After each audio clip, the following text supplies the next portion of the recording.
Welcome. I don't know why I always sing it.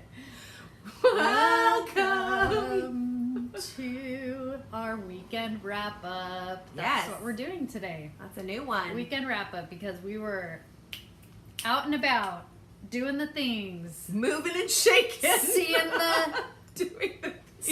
the scenery, making the memories, doing the things. Doing where the you things. should stop doing the gosh. things. That's a good one. My dad's like famous quote is, "We all do what we do." Yes, Dad. What does that mean? We all do what we do. That's a total dad comment too. We all do what we do. That's him giving up. He's like, all right, let's just move on. Hi everyone. That's his thing. Welcome back. Welcome back. Yes, we had a pretty fun weekend, and we thought we would just kind of tell you what we did, where we went, and if you're getting this Viewsletter weekly, then you know maybe it'll inspire you to go out and do something similar because we had a lot of fun. Get out of the house. Yeah, it's beautiful. Enjoy the weather. No more sweaters, hopefully. I know. Every time I hear like a mention of rain, I'm like, no, please no. I'm done. But speaking of rain, what did the rain bring you? The rain has brought the super bloom to California, which is pretty amazing. It's everywhere. Yeah. Like, if your Instagram is not showing California super bloom, I don't know who you're following. Not us. Not us. Not us. That's for sure.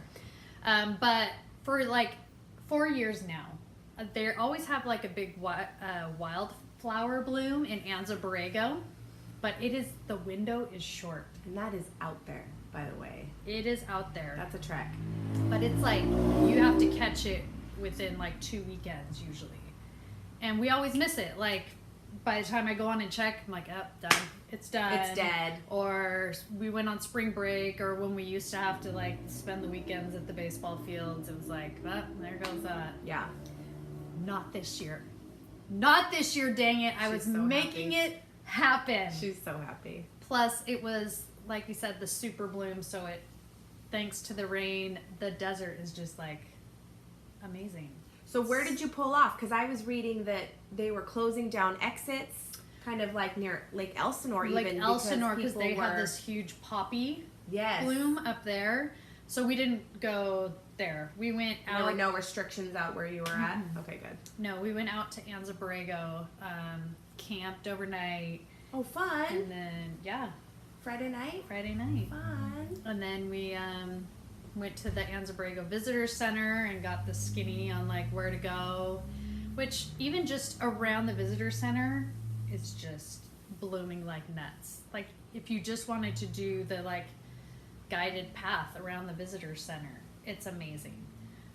But we did a hike that we are now calling the Lost Children hike. Oh. We lost 2 of our children. They've now been retrieved. Yes. And thanks to lots of friendly hikers who helped us out. The 2 young ones? No. Max? Disappointed in him. Well, yeah. He wandered off. Well, it was like I was up front with Jude, and Eric was in back with Grant, and Max was kind of in the middle.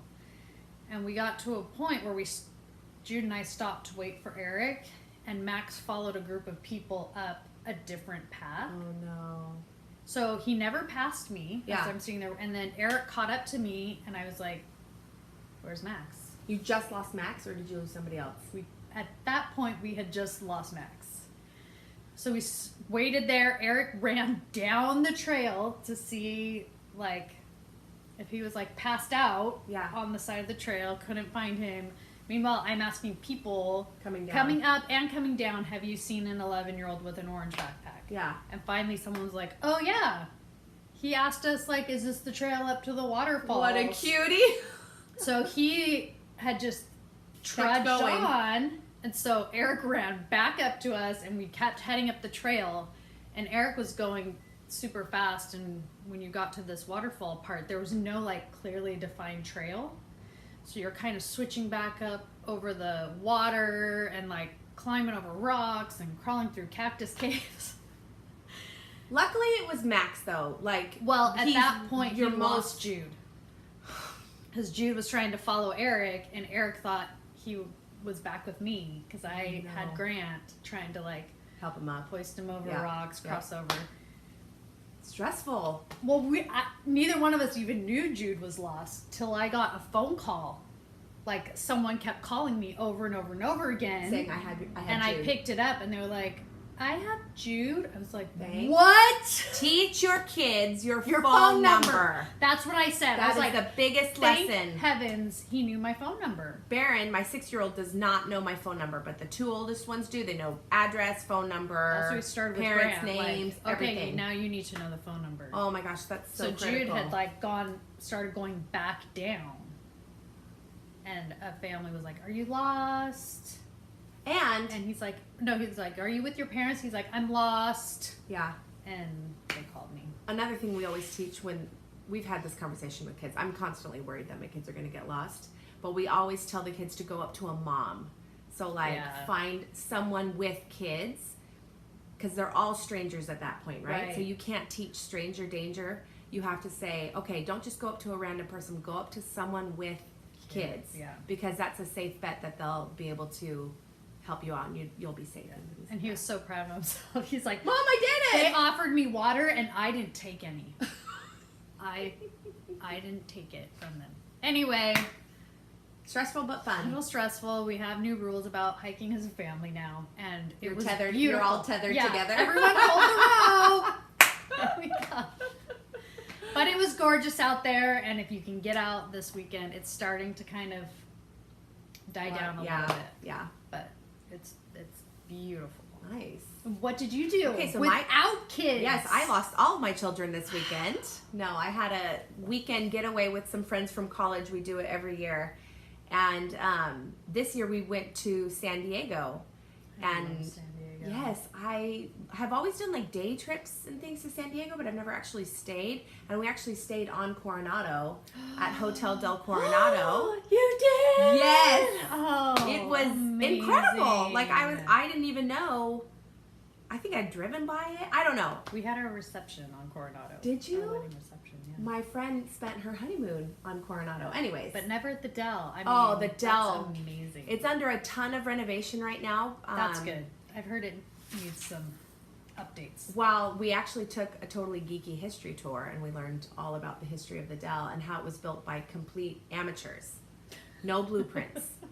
They said they gathered 2,000 men. Your husband allowed you to stay there? I took video. I was like, look at this wall, it's crooked. But anyways, it's a really fascinating history behind this hotel, and the construction is starting to sag because it's right up on the water. Yeah. Anyways, and so it's like a $200 million renovation project, and it's supposed to be done in like the next 2 or 3 years. So it's going to be, they're going to restore it to its original glory. Amazing. Yeah. Oh, but it was beautiful. I'm glad I didn't know that. I'm like so jealous. It was beautiful all weekend, sleeping in my tent. It was not a tent. No, it was beautiful. But something fun that we did was we hiked the Ho Chi Minh Trail in San Diego. I've never done that. I'd never heard of it before, and so my friend did it, and I was like, "Oh, I'm going to San Diego. That sounds fun." Yeah. Looked it up. Everyone was like, "Don't do it. Like, not for kids." Oh. Totally. Oh my gosh. Part 2. Part 2. Not enough storage space. Not enough storage space. All right. Hotel del Coronado, Ho Chi Minh Trail. The reason why the Ho Chi Minh Trail is a little bit sketchy, or can be at times, is because the water. So if it rains a ton, it washes the trail out. And you're kind of navigating through a steep slope that is mostly dirt at times and then mostly rock at times. So both get really slippery if it's rained a ton. But we were lucky enough that it had been, at least a week since it had rained last, and so it was only really slippery at the end. But it was so fun. It's such a short hike, and not good for kids though. I would not recommend it for kids. I would say Max could probably do it and above. Really? But Grant and Jude, no. Sorry. I'm going to take them anyway. Take them anyways, and just, if they're tethered, just kind of lower them down. But it was really fun, and it drops you off at the Black Sand Beach in San Diego, which was totally beautiful. Yeah. I just love San Diego. I keep telling my husband we need to move there, but he's like, no way. HB for life. HB. It's different. It really is different down there than it is up here. Like, I mean, the weather's the same, but the vibe is different. Like, because you've got like San Diego, which is like a legit city. So we were in the gas lamp, and Huntington doesn't have that city feel. Like, it's mostly like just a beach town. Mm-hmm. But San Diego has a city feel. I love it. It's the best. I loved it. And even like, we were just inland. Actually, we went down through San Diego and inland to go to Anza Borrego. Yeah. So that has like the desert part and the beach and the city and the SeaWorld. Yeah. Well, and I was going to say too, like even on the drive down, when you're going through like Encinitas and Camp Pendleton, all the hills were covered in grass and flowers. So beautiful. I'll count that as my wildflower super bloom. So beautiful, and that my allergies are raging. I know, I don't have allergies. Sorry. I have horrible allergies ever since I lived in Redlands and the orange blossoms came out. Don't blame the city of Redlands. It is the jewel of the Inland Empire. The jewel of the emerald, if you will. But when those orange blossoms came out, I thought I was going to die. Yeah. Well. And ever since then, I've been on Claritin. Well, Claritin stopped working, and then I switched to something else. Now I'm going to spend the money.